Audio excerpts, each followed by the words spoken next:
Le pneu crevé sur une autoroute déserte. Un message à son frère, un doigt mal positionné. Quelques minutes plus tard, un ponte de la mafia débarqua avec son cortège, la prenant pour l'une des siens. Ses rivaux photographièrent la scène. Désormais, il la croit informatrice, et seule sa protection la sépare d'une balle. La pluie battait le pare-brise comme une volée de balles, tandis que Lena Harper, les jointures blanches sur le volant, s'efforçait de percer l'obscurité du regard. La Highway 47 s'étirait à l'infini devant elle, un ruban noir découpant au travers de kilomètres de néant. Dans le rétroviseur, Amelia, 6 ans, dormait paisiblement dans son siège rehausseur, serrant son lapin en peluche. « Plus que 20 miles », se murmura Lena, en jetant un œil à l'horloge interne. Il était 23h47. Elle n'aurait pas dû s'attarder autant chez sa mère à Cedar Falls, mais Amelia s'amusait si bien avec ses cousins. Maintenant, elles en payèrent le prix fort. L'orage avait surgi de nulle part, dans cette sorte d'averse soudaine qui transformait les routes en rivières. Lena relâcha l'accélérateur, sa vieille Honda Civic gémissant en poussant à travers le vent. Elle commençait tout juste à se détendre quand elle l'a entendu, une détonation semblable à un coup de feu. Bang! La voiture dévia violemment vers la droite. Le cœur de Lena s'arrêta, tandis qu'elle luttait avec le volant, son pouls résonnant dans ses oreilles. La direction donnait une sensation étrange, lourde et traînante. Derrière elle, Amelia bougea sans se réveiller. « Non, non, non !» murmura Lena, guidant prudemment la voiture sur le bas-côté. Au moment où elle s'arrêta, elle comprit. Le pneu arrière avait éclaté. Elle attrapa son téléphone, les mains tremblantes. L'écran n'affichait qu'une barre de signal. Dehors, la pluie ne montrait aucun signe de répit et l'autoroute était complètement déserte. Pas une seule voiture n'était passée durant les 10 dernières minutes. Lena fit défiler jusqu'au contact de son frère Marcus. Il habitait à seulement 15 minutes de là. Il pourrait venir l'aider à changer le pneu. Ses doigts tremblaient en tapant le message. Pneu crevé, bloqué sur la Highway 47, borne kilométrique 23, près de l'ancienne grange Miller. S'il te plaît, dépêche-toi.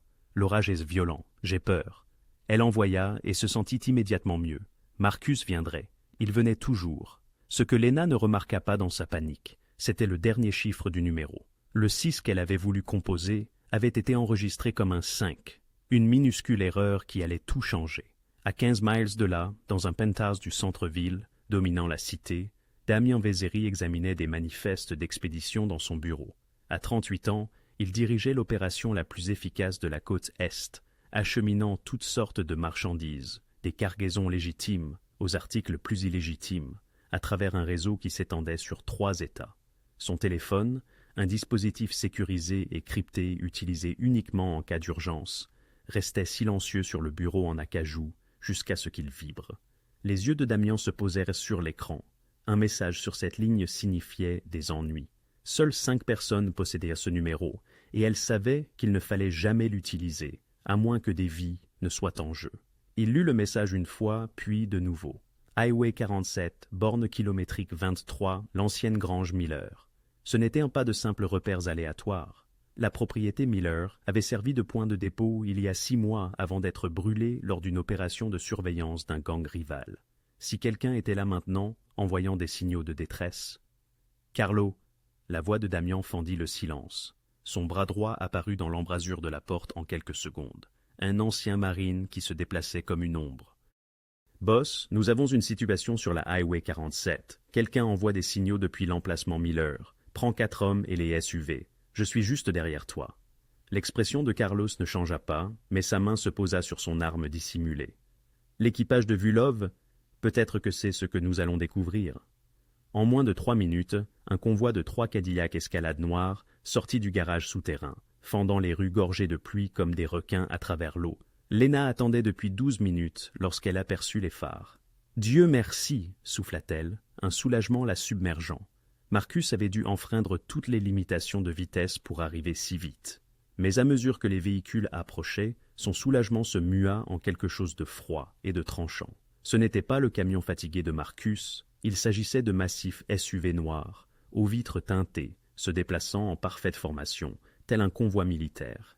Ils s'arrêtèrent en demi-cercle autour de sa voiture, les phares aveuglants, la bloquant. Le souffle de Lena se coupa. Elle tendit la main en arrière et posa une main protectrice sur Amelia, qui dormait toujours miraculeusement. Des portières s'ouvrirent. Des hommes émergèrent, 5 d'entre eux, tous vêtus de noir, tous se déplaçant avec une précision mortelle. Ils se déployèrent, scrutant la lisière des arbres avec des lampes de poche, parlant dans des oreillettes d'une voix trop basse pour être entendue sous la pluie. Les mains de Léna tremblaient tandis qu'elle verrouillait les portes, sachant à quel point cela serait inutile. Son téléphone indiquait maintenant 0 bar. Elle ne pouvait même pas appeler le 911.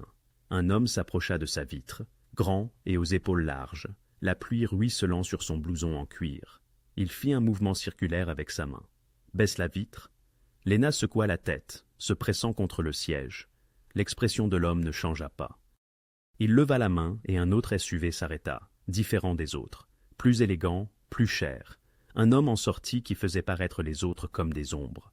Même sous l'orage, il commandait l'espace autour de lui. Cheveux noirs, mâchoire ciselée, des yeux qui ne laissaient rien passer. Il portait un costume qui coûtait probablement plus cher que la voiture de Léna, complètement indifférent à la pluie. Il s'approcha de sa vitre, et cette fois, il n'y eut pas de demande. Il tapa le verre d'une phalange, son regard retenant le sien. Quelque chose dans ses yeux fit bouger sa main vers le bouton de la vitre. Elle la baissa de 2 pouces. « Qui vous a envoyé ?» Sa voix était basse, contrôlée, avec un ton suggérant qu'il connaissait déjà la réponse et la mettait à l'épreuve. « Personne ne m'a envoyé. Je suis juste en panne. Mon pneu. Highway 47, borne kilométrique 23, vieille grange Miller. » Il récita son message mot pour mot. « C'était vous. » L'esprit de Léna tourbillonna. Comment a-t-il... J'envoyais un message à mon frère, réussit-elle à dire. J'ai dû... Oh mon Dieu, mauvais numéro. C'était un mauvais numéro.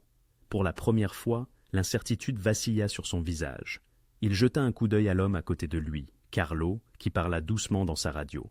Puis, tout se passa en même temps. « Contact !» cria quelqu'un depuis la lisière des arbres. 2 silhouettes surgirent des bois, à 50 yards de là, courant vers une camionnette délabrée cachée dans les fourrés. Les hommes de Damian bougèrent à la vitesse de l'éclair, les coupant. Il y eut une brève lutte, rapide, efficace, brutale. En quelques secondes, les 2 silhouettes étaient au sol, les mains ligotées derrière le dos avec des serre-câbles. Léna regardait avec horreur, la main sur la bouche. La mâchoire de Damian se serra alors que Carlo traînait l'un des hommes sous les phares. Jeune, peut-être au début de la vingtaine, portant une cagoule arrachée. « Des opportunistes », rapporta Carlo. Ils surveillaient l'autoroute pour les voitures en panne. Elle allait être leur prochaine victime. Les yeux de Damian se posèrent à nouveau sur Léna, la voyant correctement pour la première fois. Une femme en tenue d'infirmière, les yeux épuisés, un enfant endormi sur la banquette arrière. Aucune menace, juste un mauvais endroit, un mauvais numéro, une mauvaise nuit. Mais alors la radio de Carlo crépita et son expression changea. « Boss, nous avons un problème. » De l'autre côté de l'autoroute, partiellement cachée derrière un pilier de pont, une camionnette grise était garée, ses phares éteints. Au siège du conducteur, un appareil photo avec un téléobjectif capturait tout. Léna debout à côté des hommes de Damian, éclairée par les phares des SUV, en plein milieu de ce qui ressemblait à une opération criminelle. « L'équipage de Vulkov, » dit Carlo tranquillement. « Ils nous suivent. » La mâchoire de Damian se serra. Le gang rival avait maintenant des photos de cette femme à leur emplacement avec ses gens, précisément sur le site d'un ancien point de dépôt. Ils supposeraient qu'elle faisait partie de son réseau, une informatrice, un atout. Et la famille Vulov ne posait pas de questions. Elle éliminait les menaces. Il regarda Léna, qui le fixait avec une peur grandissante, sentant que quelque chose venait d'aller terriblement mal. « Changez le pneu !» ordonna Damian rapidement. Tandis que ses hommes déplacèrent sa voiture, Damian s'approcha de sa vitre. « Quel était votre nom ?»« Léna. Léna Harper. Léna, vous devez m'écouter très attentivement. » Sa voix était calme, mais il y avait une urgence sous-jacente. « Ces hommes de l'autre côté de l'autoroute viennent de vous photographier avec nous. Ils vont supposer que vous travaillez pour moi. Comprenez-vous ce que cela signifie ?» Léna secoua la tête. Des larmes lui piquaient les yeux. « Cela signifie que vous êtes en danger. À cause d'un mauvais numéro, vous venez de devenir leur cible. » Le pneu de la voiture de Léna fut changé en moins de 4 minutes. Les hommes de Damian agissaient avec une efficacité militaire, leurs mouvements rapides et expérimentés, mais Léna le remarqua à peine. Son esprit était bloqué sur ces mots. « Vous venez de devenir leur cible. Je veux rentrer à la maison, » murmura-t-elle, vérifiant Amelia, qui dormait toujours. « S'il vous plaît, je veux juste ramener ma fille à la maison. » Damian la contempla un long moment, puis acquiesça. « Nous vous suivrons. Nous nous assurerons que vous arrivez saine et sauve. » Non, la voix de Léna craqua. Non, je ne veux pas. Je ne veux rien de tout ça. Je ne veux pas que vous me suiviez. Je veux juste que cette nuit se termine. Je comprends. Le ton de Damian était patient mais ferme. Mais ces hommes dans cette camionnette, ils ne se soucient pas de ce que vous voulez. Ils vous ont vu ici, ils ont pris des photos, et jusqu'à ce que je puisse les convaincre que vous n'êtes personne, vous avez besoin de protection, que cela vous plaise ou non. Léna voulait argumenter, mais la peur dans sa poitrine était trop lourde. Elle avait vu le flash de l'appareil photo de l'autre côté de l'autoroute. Elle avait vu à quel point toute l'attitude de Damian avait changé à cet instant. « Quelle est votre adresse » demanda-t-il. Elle hésita, puis réalisa à quel point il était inutile de refuser. S'il voulait savoir où elle habitait, il le découvrirait de toute façon. 1247 Maple Street, quartier Riverside. Damien acquiesça à Carlo, qui transmit l'information dans son oreillette. « Mes hommes garderont leur distance. Vous ne saurez même pas qu'ils sont là. Ce n'est pas rassurant, marmonna Léna, mais elle était trop épuisée pour se battre. Elle démarra sa voiture, les mains tremblantes. Dans son rétroviseur, elle vit les SUV noirs se mettre en formation derrière elle. 2 devant, 1 derrière. Ils se déplaçaient sous la pluie comme des fantômes, maintenant toujours la même distance. Amélia se réveilla, alors qu'elles entrèrent dans les limites de la ville. « Maman, sommes-nous arrivés ? Presque, ma puce, presque. Pourquoi ces voitures nous suivent-elles » La gorge de Léna se serra. Ils se dirigent simplement dans la même direction. Ce fut un mensonge au goût amer. Jamais elle n'avait menti à Amélia auparavant, surtout pas sur des sujets importants. 20 minutes plus tard, Léna gara sa voiture dans l'allée de sa maison. La petite demeure de 2 chambres semblait exactement comme elle l'avait laissée.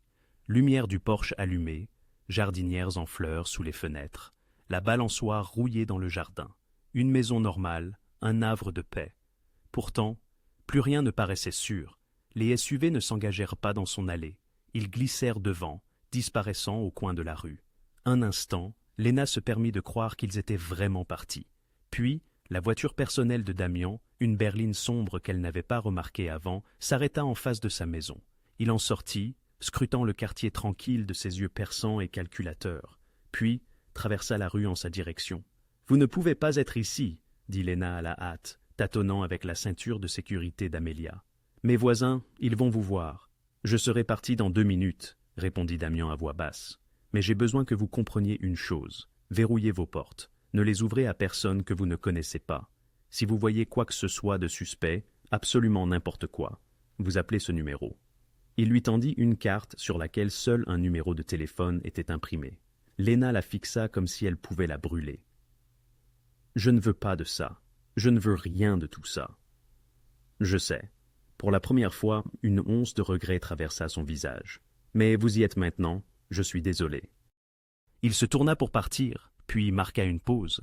Son regard s'était posé sur quelque chose plus bas dans la rue. Léna suivit sa direction. Une camionnette grise était garée à 3 maisons de là, moteur tournant, phares éteints. La même camionnette de l'autoroute. Toute l'attitude de Damien changea. Sa main glissa à l'intérieur de sa veste et il parla doucement dans un appareil dissimulé dans son col. « Nous avons de la compagnie. Camionnette grise, coin sud-est.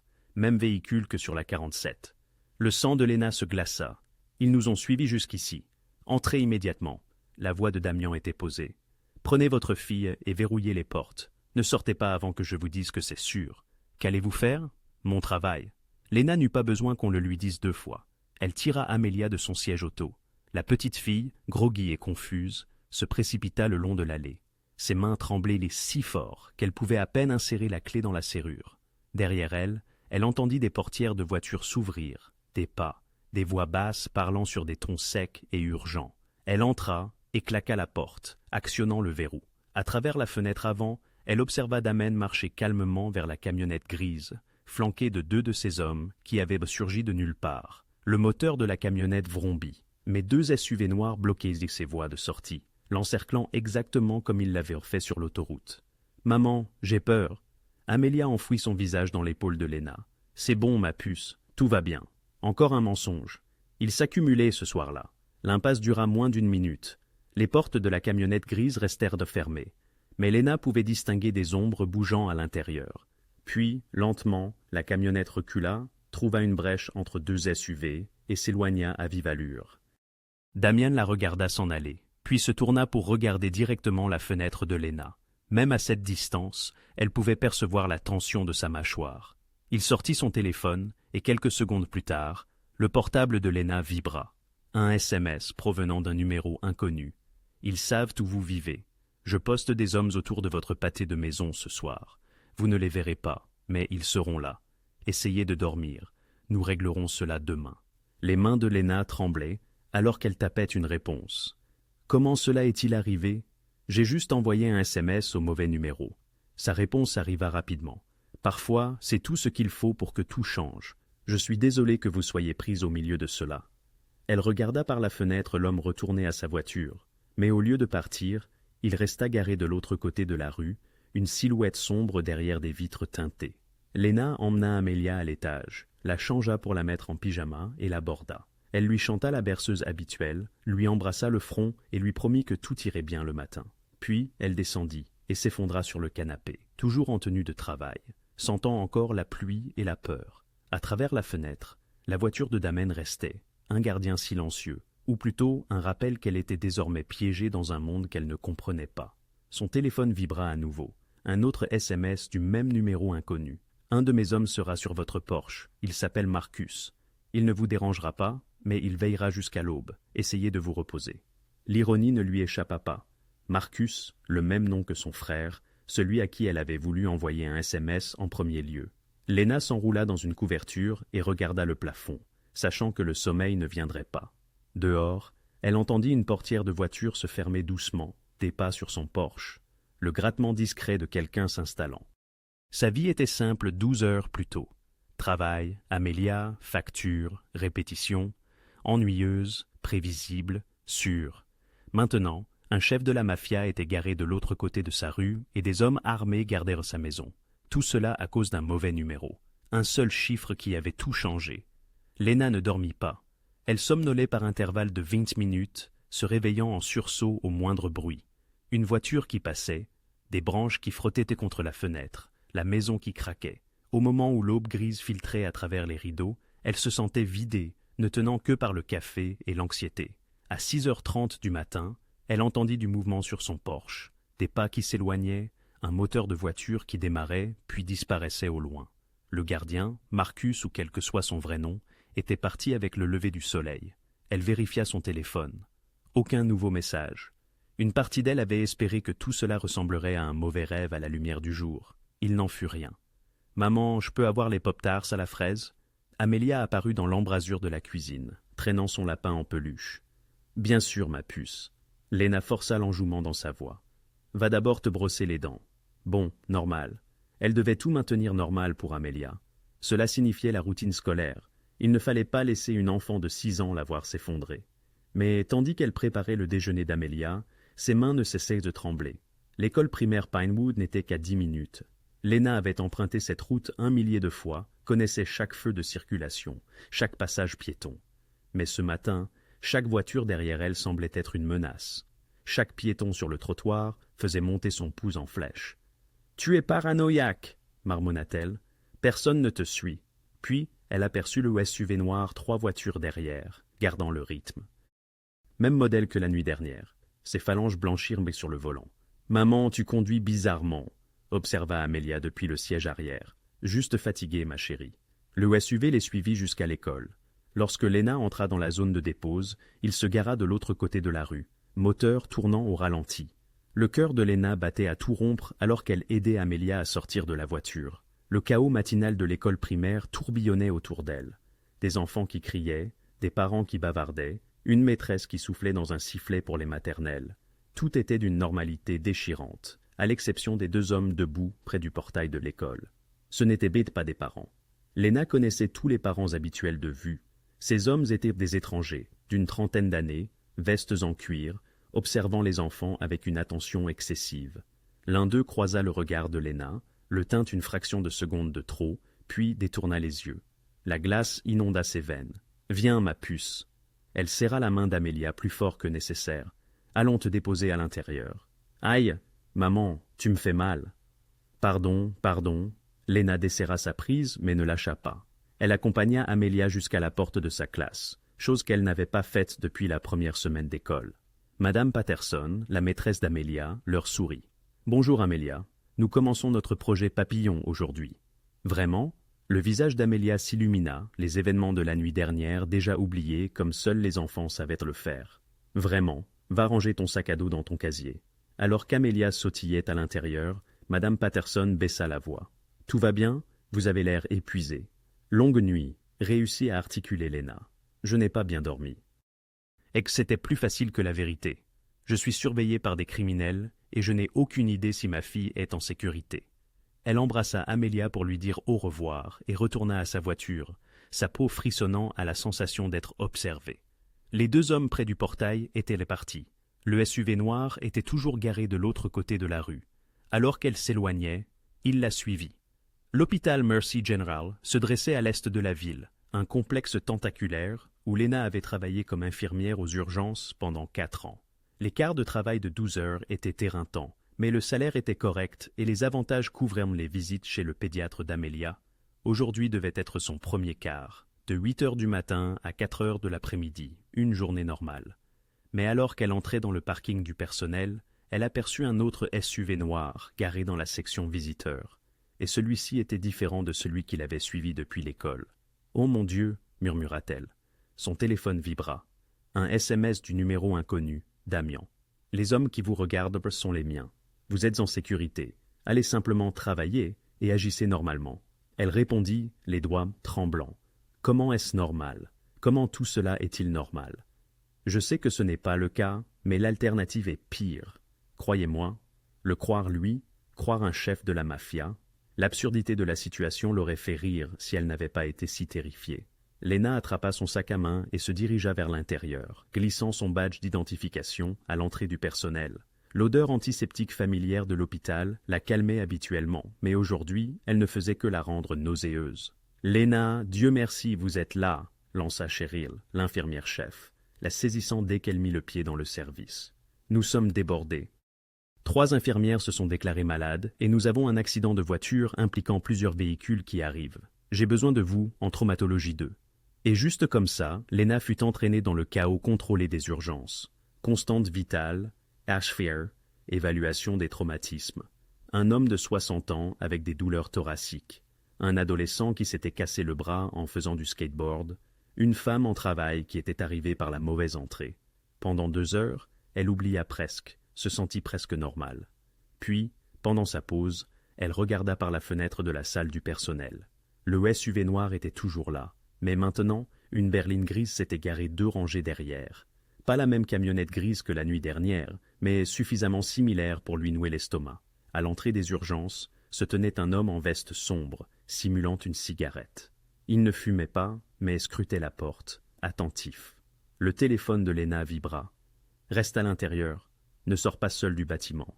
Damian. » Sur l'écran, ses doigts s'affairèrent. « Il y a des gens dehors. Sont-ils à toi? Certains d'entre eux ?» La réponse fut laconique. « Pas tous. » Perplexe, elle demanda « Qu'est-ce que cela signifie ?» Il éclaircit. « Cela signifie que plusieurs factions t'observent. La bande rivale tente de cerner ton identité. Mes hommes veillent à ce qu'ils n'approchent pas assez pour le découvrir. » Lena s'effondra sur une chaise, ses jambes s'étant subitement dérobées. C'était donc sa nouvelle réalité. Aller au travail, déposer sa fille, être suivi par des criminels, comme un bien précieux. « Ça va ?» Cheryl passa la tête dans la salle de pause. « Tu as l'air pâle. » Lena répondit. « Je vais bien, juste fatiguée. » Cheryl ajouta. « Eh bien, bois un café. Une autre ambulance est prévue dans 2 minutes. » Lena acquiesça, mais restait immobile.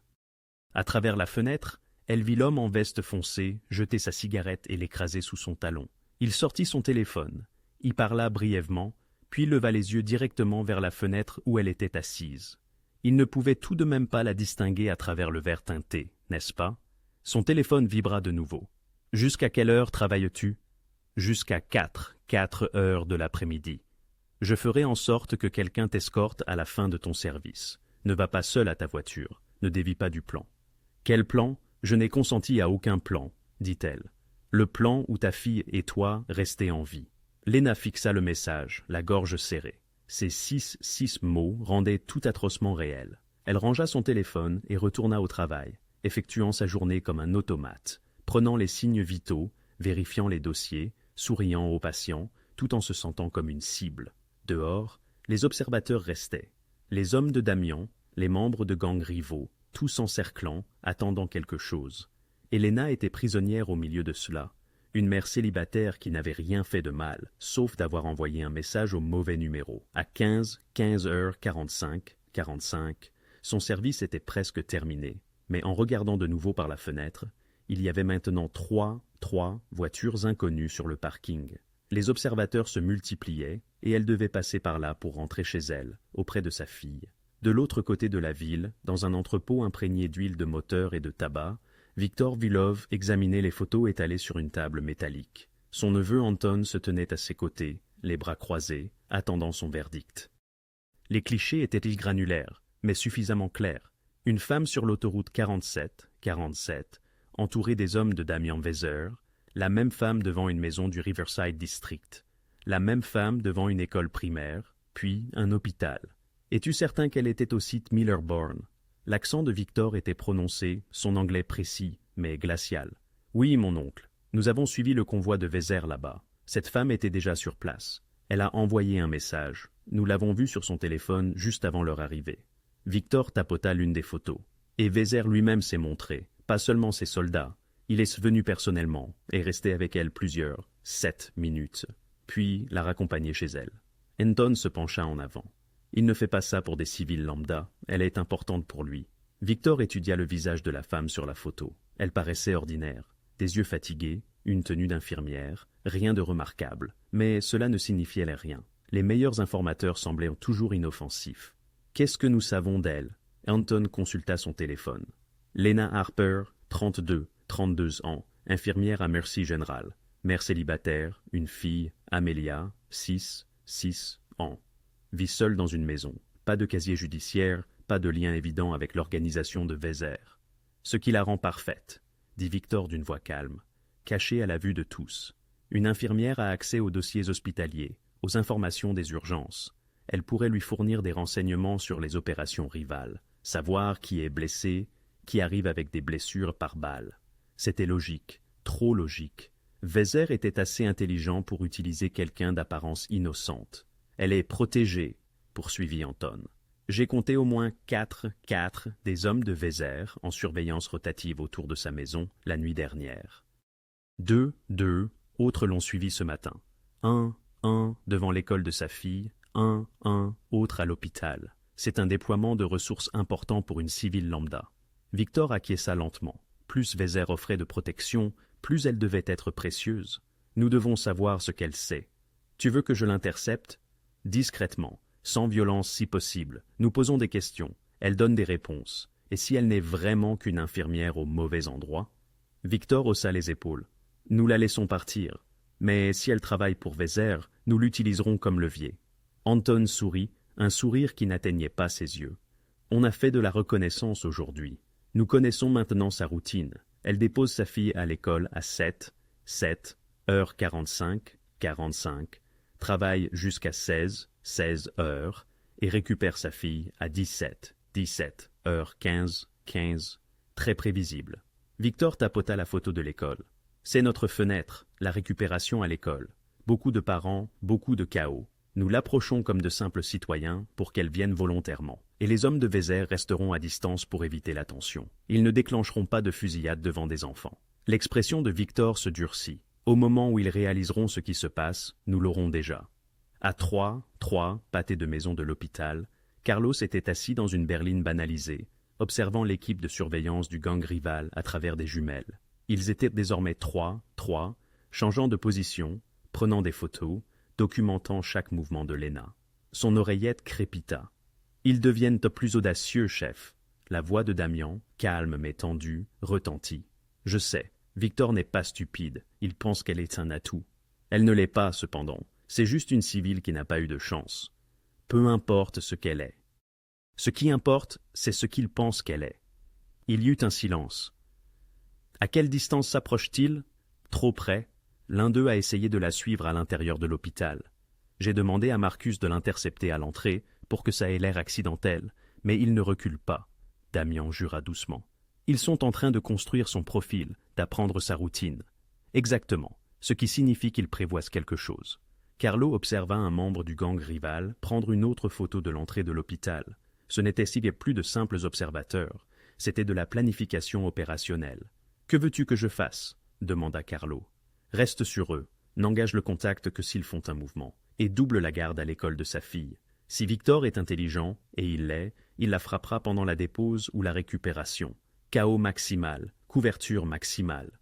Tu veux que je la prévienne? Elle est déjà terrifiée. Lui dire qu'il prévoit de l'enlever ne fera qu'empirer les choses. » La frustration de Damian transparaissait. « Contente-toi de la protéger, c'est tout ce que nous pouvons faire pour le moment. » Carlo mit fin à l'appel et se prépara pour une longue veille.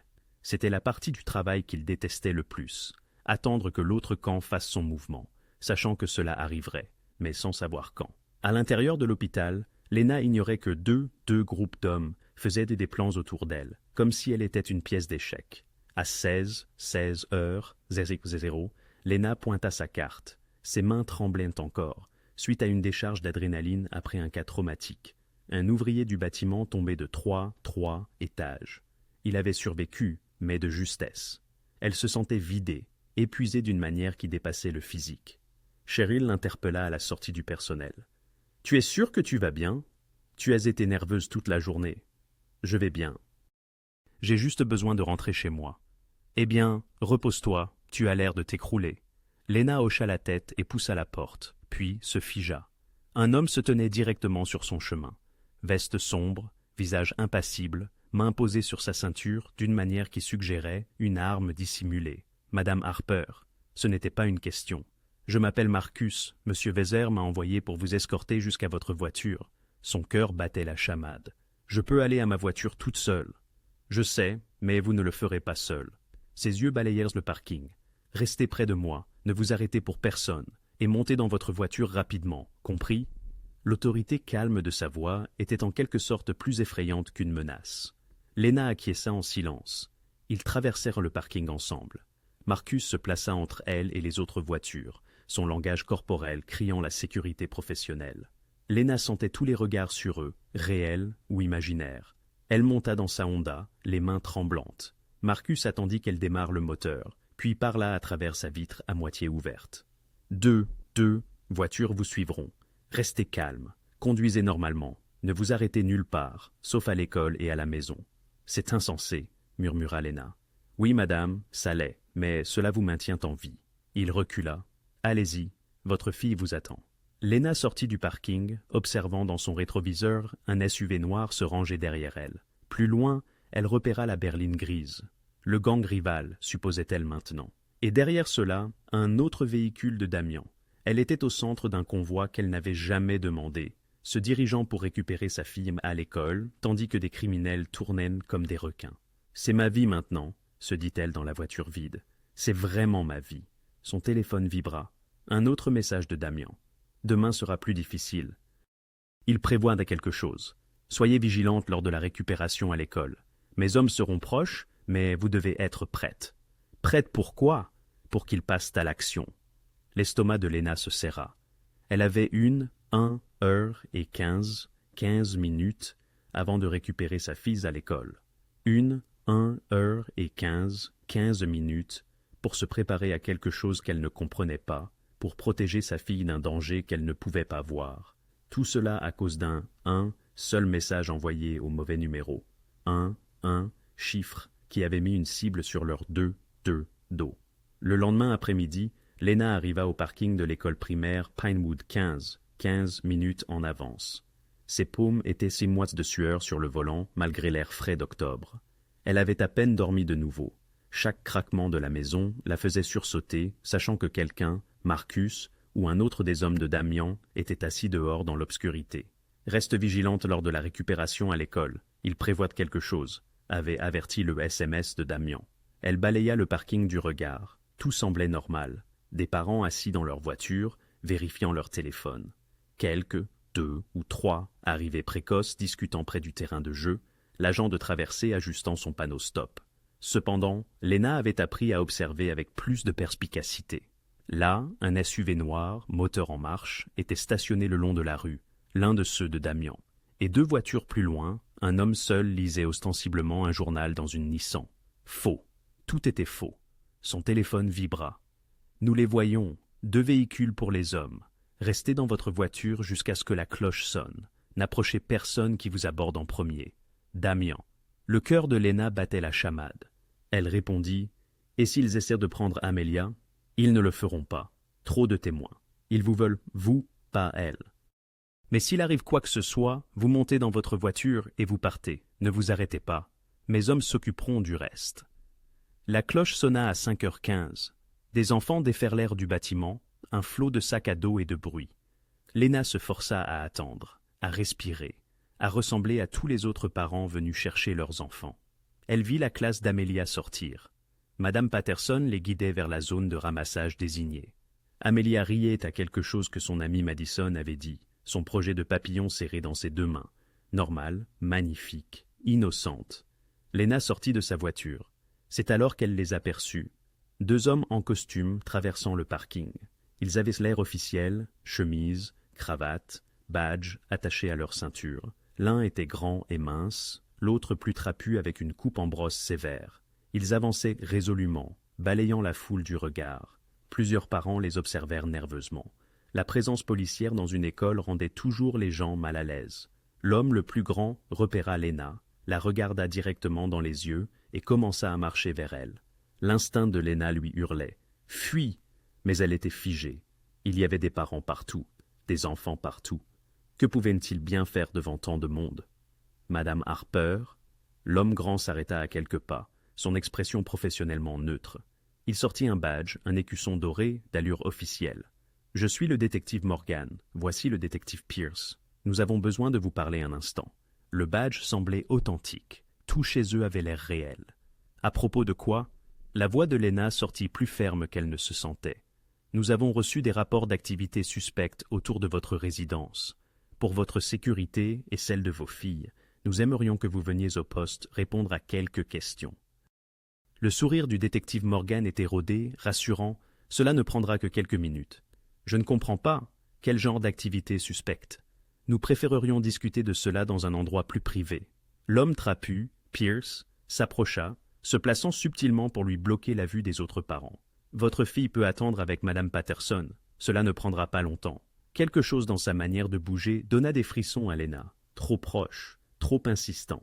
J'aimerais appeler mon avocat d'abord. Madame, vous n'êtes pas en état d'arrestation. Nous avons juste besoin de vous poser quelques questions. Le ton de Morgan resta amical, mais sa main se posa sur son coude. Si vous pouviez juste venir avec nous à notre véhicule. Ne me touchez pas. Lena retira brusquement son bras. C'est alors que les choses s'accélérèrent. Un autre homme apparut entre 2 voitures stationnées, plus jeune, portant une veste en cuir, ne cherchant absolument pas à ressembler à un détective. Il saisit l'autre bras de Lena. « Madame Harper, s'il vous plaît, ne faites pas de scène. Laissez-moi. » La voix de Lena porta à travers le parking. Les parents se retournèrent pour regarder. Puis, quelqu'un s'interposa. Marcus, le garde de Damian, celui de l'hôpital. Il apparut si soudainement, comme s'il s'était matérialisé de nulle part, sa main se refermant sur le poignet de l'homme à la veste en cuir. Elle a dit « Ne la touchez pas. C'est une affaire de police. » Morgan tendit de nouveau la main vers son badge, mais Marcus ne le regarda même pas. « Ce badge est faux, et vous, messieurs, vous devez partir maintenant. » 2 autres hommes de Damian émergèrent du SUV noir, traversant le parking avec une vitesse effrayante. Les parents saisirent leurs enfants, reculant. Madame Patterson se tenait figée à l'entrée de l'école, une main sur la bouche. La main de Pierce se dirigea vers sa veste, vers un pistolet, réalisa Lena, glacée d'effroi.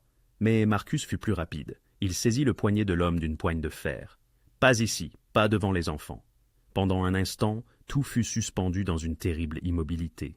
Les prétendus détectives, les hommes de Damian, les parents confus, les enfants effrayés.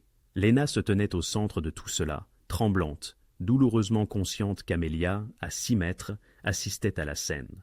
Puis, une nouvelle voiture entra sur le parking, une berline noire élégante qui attirait l'attention par sa seule présence. Damian en sortit. Il ne se pressa pas, ne courut pas, se contenta de traverser le bitume avec la confiance sereine d'un homme qui savait que chaque personne ici l'attendrait. Les faux détectives le reconnurent immédiatement. Lena le vit à la façon dont leurs expressions changèrent. Le masque de l'autorité professionnelle se fissurait pour révéler quelque chose de plus dur. « Messieurs !» La voix de Damian était calme, presque conversationnelle, mais elle traversa le parking comme une lame. « Je crois que la dame vous a demandé de partir. » Le détective Morgan se redressa, essayant de retrouver une certaine autorité. « Cela ne vous concerne pas. »« En fait, cela me concerne beaucoup. » Damien s'arrêta à quelques pas, les mains dans les poches, complètement décontracté. « Vous harcelez une civile devant des enfants dans une école primaire. C'est négligent. » Anton, le détective Pierce, celui avec la coupe en brosse, tressaillit en entendant son vrai nom. « C'est votre informatrice. Ne jouez pas. C'est une infirmière qui a envoyé un message au mauvais numéro. » Les yeux de Damien étaient froids. « Mais votre oncle s'est convaincu du contraire. Alors nous avons cette situation embarrassante où vous essayez d'enlever une femme innocente de l'école de sa fille. Nous n'étions pas... Ne m'insultez pas. » La température de la voix de Damien chuta de 20 degrés. « Je sais exactement ce que vous faisiez, et cela se termine maintenant. » La main d'Anton tressaillit de nouveau vers sa veste. Marcus et les autres gardes se tendirent, prêts. « Vous voulez vraiment commencer quelque chose ici ?» Damien fit un geste vers la foule de parents qui filmaient avec leur téléphone. Devant des témoins, devant des enfants, cela attirerait chaque flic de la ville sur nous tous. Il avait raison, Anton le savait. Ils le savaient tous. « Dites à Victor que je suis prêt à parler, » poursuivit Damien, sa voix gardant ce calme mortel. « Mais si vous l'approchez elle ou sa fille à nouveau, nous serons au-delà de la discussion, comprenez ?» L'impasse s'étira pendant 5 secondes, qui semblèrent 1 heure. Puis Anton recula, fit un signe à ses hommes. « Ce n'est pas terminé. »« Non, » approuva Damien, « mais c'est terminé pour aujourd'hui. » Les faux détectives se retirèrent vers leurs véhicules, non pas les voitures de police auxquelles Lena s'attendait, mais des berlines banalisées, et s'éloignèrent lentement, délibérément, montrant clairement qu'ils choisissaient de partir. Les genoux de Lena cédèrent. Marcus la retint, la maintenant debout. « Amelia, halta-t-elle, j'ai besoin... Allez chercher votre fille, rentrez chez vous. » Damien se tournait déjà. « Mes hommes vous suivront, nous devons parler, mais pas ici, pas maintenant. » « Que se passe-t-il » Madame Patterson s'approcha en hâte, le visage pâle. « Dois-je appeler la police ? La vraie police ?»« Non, » dit Damien fermement, puis adoucit son ton. « Mais il y a eu un malentendu, c'est résolu. » Il retourna à sa voiture, et en quelques secondes, il était parti. Lena trébucha vers Amelia, qui pleurait maintenant, effrayée par le grabuge. Elle prit sa fille dans ses bras, la serrant fort. « Maman, qui étaient ces hommes ? Pourquoi criaient-ils ? » « C'est bon, mon bébé, tout va bien maintenant. » Un autre mensonge, car rien n'allait bien. Ils venaient d'essayer de l'enlever en plein jour, devant tout le monde, et demain, ils essaieraient encore. Lena ne rentra pas chez elle, elle ne le pouvait pas. Marcus le fit clairement savoir lorsqu'il ouvrit la portière de sa voiture sur le parking de l'école. « Madame Harper, Monsieur Vézery a besoin de vous voir ce soir. Il n'est pas sûr de rentrer chez vous. Je dois ramener ma fille à la maison. Elle est terrifiée. C'est précisément pourquoi vous devez venir avec nous. » Sa voix était douce mais inébranlable. « Ils savent où vous habitez. Ils ont essayé de vous attraper en public. Pensez-vous qu'ils n'essaieront pas à nouveau quand il fera nuit et calme ?» Lena regarda Amelia, serrant toujours son projet de papillon, les yeux rouges de larmes. Elle pensa à sa petite maison, avec ses jardinières de fleurs et sa balançoire rouillée. Elle pensa à la vie qu'elle avait construite après le départ du père d'Amelia. La vie normale, sûre, prévisible. Cette vie était terminée. Où allons-nous ? Quelque part en sécurité, quelque part où ils ne peuvent pas vous atteindre. 20 minutes plus tard, la Honda de Lena suivait le SUV de Marcus hors de la ville, dans les collines, où les maisons cédaient la place à des propriétés cachées, derrière des murs de pierre et des grilles en fer forgé. Amelia s'était endormie sur la banquette arrière, épuisée par la peur et la confusion. Ils tournèrent sur une route privée, traversèrent un portail de sécurité qui s'ouvrit automatiquement et s'arrêtèrent devant une vaste maison moderne qui ressemblait à quelque chose tiré d'un magazine d'architecture, tout en verre et en acier et angles vifs, entourée de forêts. « C'est une maison sûre ?» demanda Lena alors que Marcus ouvrait sa portière. « L'une d'elles. Monsieur Vézery possède plusieurs propriétés. Celle-ci est la plus sécurisée. » Il fit un geste vers l'entrée. « Venez, il nous attend. » À l'intérieur, la maison était tout aussi impressionnante. Haut plafond, mobilier minimaliste, œuvres d'art coûteuses aux murs. Mais Lena le remarqua à peine. Elle était trop occupée à porter Amelia, trop occupée à essayer de ne pas s'effondrer. Damien se tenait dans le salon principal, regardant par les baies vitrées donnant sur la forêt assombrissante. Il avait troqué son costume contre un simple pull noir et un jean, l'air d'une certaine façon plus dangereux en tenue décontractée qu'il ne l'avait été sur le parking. Il se tourna lorsqu'ils entrèrent. « Il y a une chambre à l'étage, 2e porte à droite. » Votre fille pourra y dormir. Elle sera en sécurité. » Léna ne discuta pas. Elle porta Amelia à l'étage, trouva la chambre, décorée comme un hôtel de luxe, complètement impersonnel, et allongea sa fille sur le lit. Elle retira les chaussures d'Amelia, la couvrit d'une couverture et embrassa son front. « Je suis juste en bas, bébé, » murmura-t-elle. Même si Amelia était déjà profondément endormie, quand elle redescendit, Damian versait du whisky dans 2 verres. Il lui en offrit un. « Je ne bois pas. Ce soir, vous pourriez en avoir envie. » Il la posa sur la table à côté d'elle de toute façon. « Asseyez-vous, je vous en prie. » Léna s'assit sur le bord d'un coûteux canapé en cuir. Léna contemplait son uniforme d'infirmière, douloureusement anachronique dans ce contexte. « Je veux des réponses, de vraies réponses, pas seulement des avertissements sur le danger omniprésent ou des « fais-moi confiance ». Je dois savoir pourquoi tout cela m'arrive. » Damian, assis en face d'elle, afficha une expression grave. « Il y a 2 nuits, vous avez envoyé un message. Vous pensiez joindre votre frère, mais vous avez fait une erreur d'un chiffre. Ce numéro m'appartenait. C'était ma ligne d'urgence cryptée, celle que j'utilise pour mon organisation. » Léna répondit d'une voix neutre. « Votre empire criminel, vous voulez dire ?»« Oui, » dit-il sans ciller. « Je dirige une opération qui transporte des marchandises le long de la côte Est. Certaines sont légales, la plupart non. J'ai des ennemis, des gens qui convoitent ce que je possède ou qui veulent ma disparition. La famille Vilov représente la plus grande menace actuellement. Ce sont eux, les hommes à l'école. Anton Vilov, c'est le neveu de Victor. » Damian se pencha en avant, les coudes sur les genoux. « Depuis 6 mois, Victor et moi sommes en pleine guerre froide. Nous volons mutuellement nos cargaisons. Nous retournons nos hommes. Nous testons les limites. La situation n'a pas encore dégénéré en conflit ouvert, mais c'est imminent. Très imminent. » Les mains de Léna tremblaient. Elle saisit le verre de whisky pour avoir un appui, même si elle n'avait pas l'intention de boire. « Quel est le rapport avec moi ?» demanda-t-elle. « Quand votre message est arrivé sur ma ligne d'urgence, j'ai cru que l'un de mes hommes était en difficulté. La Grange Miller, l'endroit que vous avez mentionné, était un point de dépôt que nous utilisions avant qu'il ne soit compromis. J'ai donc supposé le pire. J'ai envoyé mes meilleurs hommes. Je suis allé moi-même. Et les Vulov, toujours à l'affût, nous espionnaient. Ils me suivent partout, guettant les faiblesses, les opportunités. Ils vous ont vu avec moi, avec mes hommes, dans un lieu lié à mes opérations. Ils ont pris des photos. » Sa mâchoire se crispa. « Et ils ont fait une supposition, logique de leur point de vue, que vous travailliez pour moi. Exactement. Une infirmière sans casier judiciaire, sans lien apparent avec mon monde. Une couverture parfaite pour une informatrice. Quelqu'un qui pourrait transmettre des informations sans éveiller les soupçons. Des dossiers hospitaliers, des rapports de police, tout ce qui pourrait transiter par une oreille attentive. » Il croisa son regard. « Ils sont persuadés que vous me fournissez des renseignements depuis des mois. » Léna se sentit mal. « Mais ce n'est pas le cas. Je ne vous connais même pas. Je le sais, vous le savez. Mais Victor Vulov, » Damian secoua la tête, « est convaincu que vous êtes un atout. Or, les atouts ont de la valeur. Il va donc soit essayer de vous retourner contre moi, de vous interroger pour obtenir des informations, soit vous éliminer pour m'envoyer un message. »« C'est insensé !» La voix de Léna se brisa. « Je suis une mère célibataire. Je fais des gardes de 12 heures. Je prépare les déjeuners et j'aide aux devoirs. Je n'appartiens pas à ce monde. Vous y appartenez maintenant. » La voix de Damian était calme mais assurée. « À cause d'un numéro mal composé, parce que vous étiez au mauvais endroit au mauvais moment, parce que j'ai répondu à votre message et qu'il nous observait. Alors, c'est de votre faute. » La colère déchira la peur de Léna. « C'est vous qui m'avez fait ça, à moi, à ma fille. » Oui, il ne se défendit pas, ne chercha pas d'excuses. « C'est ma faute.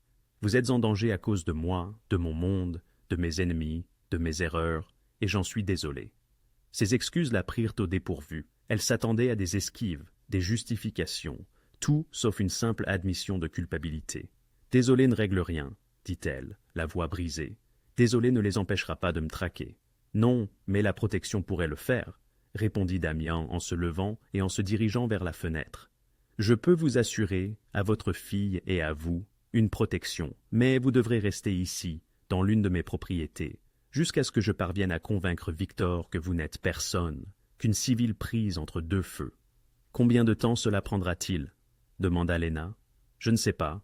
Des jours, peut-être des semaines. »« Des semaines ?» Léna se leva d'un bond. « J'ai un travail. Amelia à l'école. Je ne peux pas disparaître comme ça. Vous ne pouvez pas reprendre votre vie normale en ce moment. »« Pas sans risque, » dit Damian en se retournant. « Aujourd'hui, on a tenté de vous enlever à la sortie de l'école de votre fille. Demain, ils ne seront peut-être pas aussi courtois. Ils pourraient attendre que vous soyez seul, ou ne pas attendre du tout. » Les jambes de Lena fléchirent. Elle se laissa retomber sur le canapé, le verre de whisky serré dans les deux mains. « Je ne peux pas vivre comme ça, » murmura-t-elle. « Je ne peux pas élever ma fille en me cachant, entourée de criminels, craignant qu'on nous surveille. Je sais, c'est pourquoi je mettrai fin à cela rapidement. » La voix de Damian était empreinte d'une détermination de fer. « Mais, en attendant, vous devez être à l'abri, loin de leur portée. Quelque part où ils ne peuvent ni vous blesser, ni vous utiliser contre moi. Pourquoi ?» Lena leva les yeux vers lui. « Pourquoi vous souciez-vous? Vous ne me devez rien. Je ne suis personne pour vous. » Damian garda le silence un long moment. Quand il parla, sa voix était plus calme qu'avant. « Parce que c'est ma faute. Parce que vous et votre fille méritez mieux que d'être des dommages collatéraux dans la guerre de quelqu'un d'autre. Et parce que... » Il fit une pause. « J'ai assez de sang sur les mains. Je n'y ajouterai pas le vôtre. » Lena le fixa, cet homme qui inspirait la peur d'un seul regard, qui évoluait dans un monde de violence comme si de rien n'était. Mais à cet instant précis, elle perçut autre chose, du regret, de la responsabilité, peut-être même de l'humanité. « Je ne vous fais pas confiance, » dit-elle. « Bien, vous ne devriez pas, mais croyez ceci, vous gardez en vie est dans mon intérêt majeur. Si Victor vous attrape, il vous utilisera contre moi, que vous déteniez des informations ou non. Votre sécurité et ma survie sont désormais liées. » C'était la chose la plus honnête qu'on lui ait dite depuis des jours. Lena baissa les yeux vers le verre de whisky, puis prit une gorgée.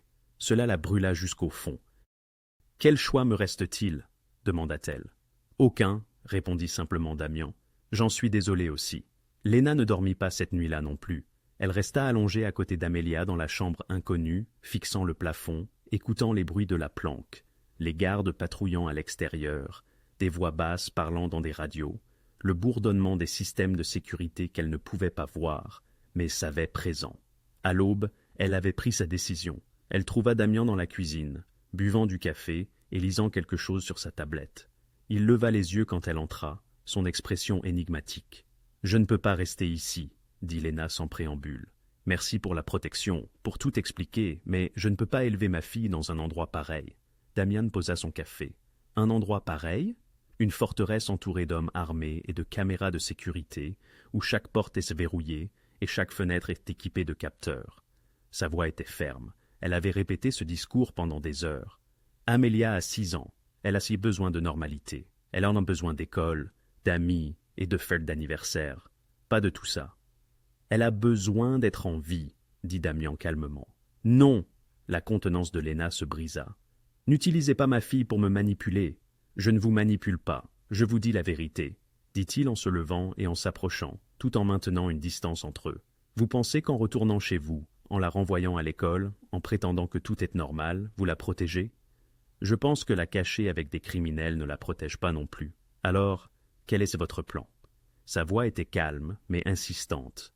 Rentrer à la maison? Espérer que les Vulov abandonnent? Ils ne le feront pas. Ils ont investi des ressources en vous. Ils croient que vous avez des informations que je dois protéger. S'en aller ne changera rien. Lena croisa les bras.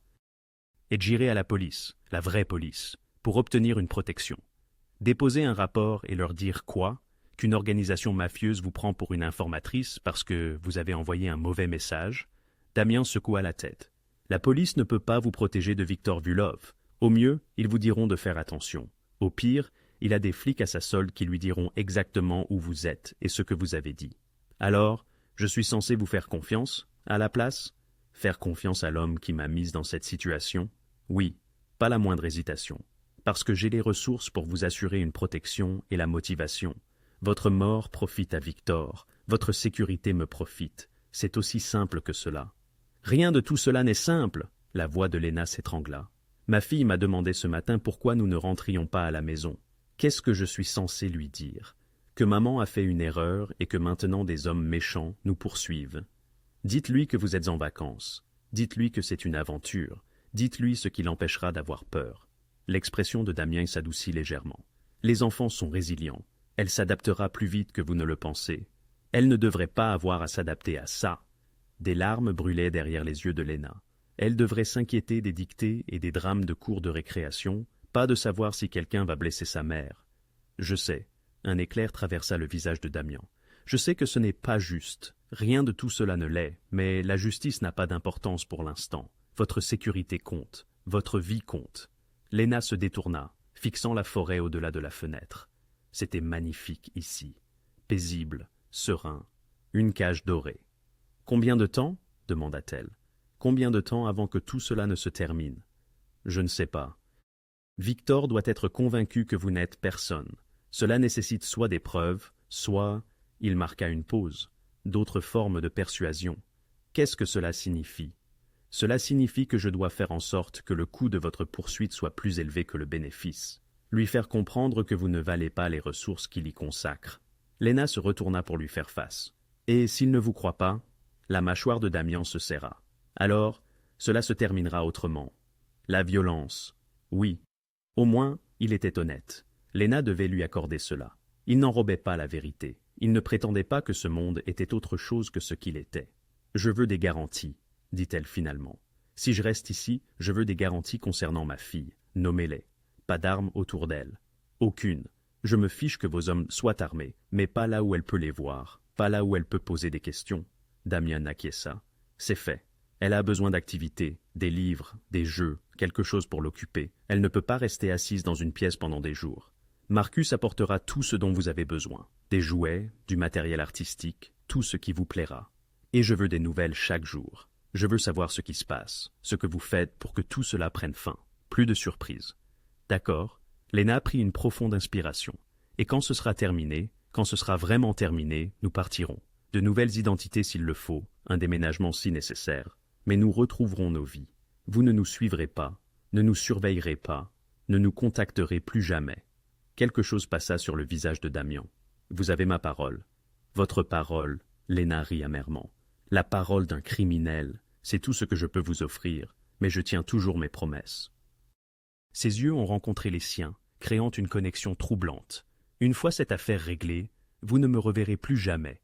Lena aspirait à le croire, à espérer que ce cauchemar prendrait fin et qu'elle pourrait retrouver sa vie monotone, prévisible et sécurisante. Cependant, les 3 derniers jours lui avaient cruellement enseigné que certaines choses, une fois brisées, ne pouvaient jamais être entièrement réparées. « D'accord, » murmura-t-elle, une pointe de résignation dans la voix. « Nous restons, mais pas par confiance en vous, plutôt parce que je n'ai pas d'alternative. » Son aveu laissa Damian impassible, mais ses yeux trahissaient une lueur d'appréciation. « C'est honnête.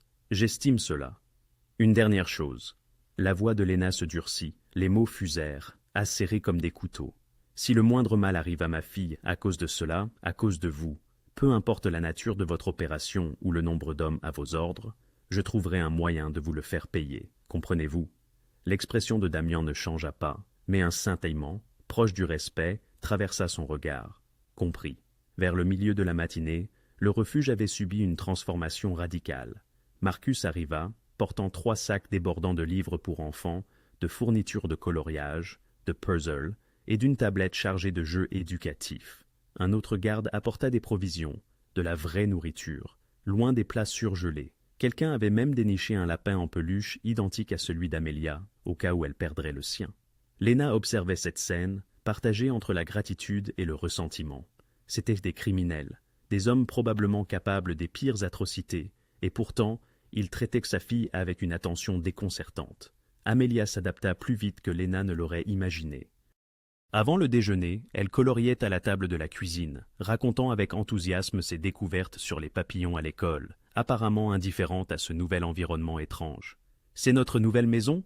demanda-t-elle, sans lever les yeux de son dessin. « Juste pour un petit moment, mon amour. Elle est vraiment grande, je peux explorer. Reste à cet étage, d'accord, et ne sors pas sans moi. » « D'accord. » Amelia replongea dans son coloriage, acceptant déjà cette nouvelle normalité. Lena enviait la résilience de sa fille, souhaitant pouvoir s'adapter aussi facilement, feindre que ce n'était qu'une aventure plutôt qu'un cauchemar. Damian garda ses distances la majeure partie de la journée, travaillant dans un bureau au 2e étage. Mais en fin d'après-midi, Lena le trouva dans le salon, consultant les nouvelles sur une tablette. « Il y a un rapport sur hier, » dit-il sans lever les yeux. « L'incident à l'école. Certains parents ont déposé des plaintes concernant des hommes suspects lors de la sortie. La police qualifie cela de peu grave.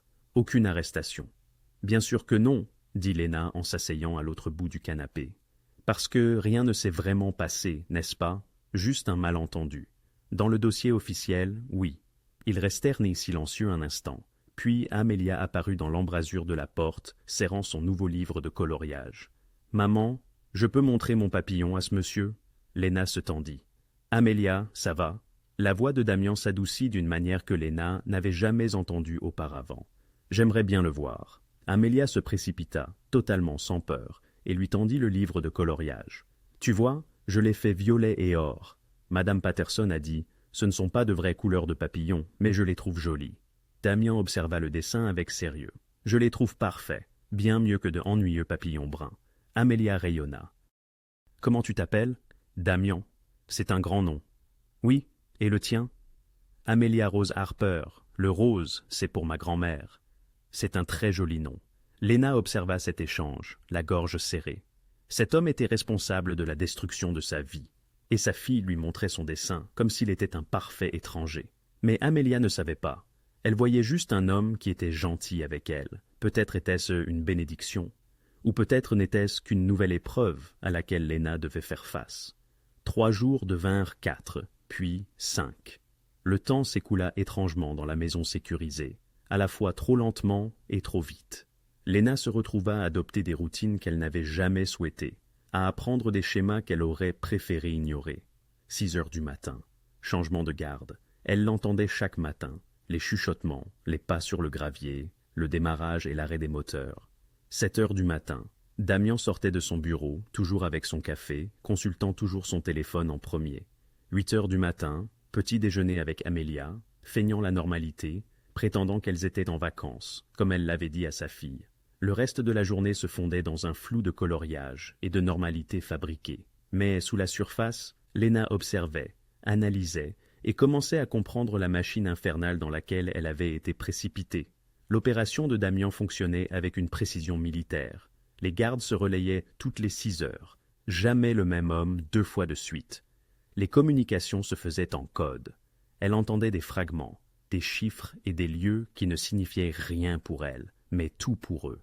Des visiteurs allaient et venaient. Des hommes en costume coûteux qui parlaient à voix basse dans le bureau de Damian, en ressortant des heures plus tard avec des expressions graves. Et toujours, les armes, dissimulées sous des vestes, attachées aux chevilles, enfermées dans des mallettes près de la porte. Damian avait tenu sa promesse. Aucune n'était visible là où Amélia pouvait les voir, mais Léna savait qu'elles étaient là.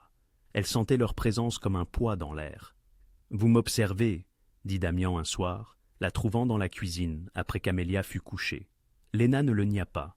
« J'essaie de comprendre comment ça fonctionne, votre monde. Et qu'avez-vous appris?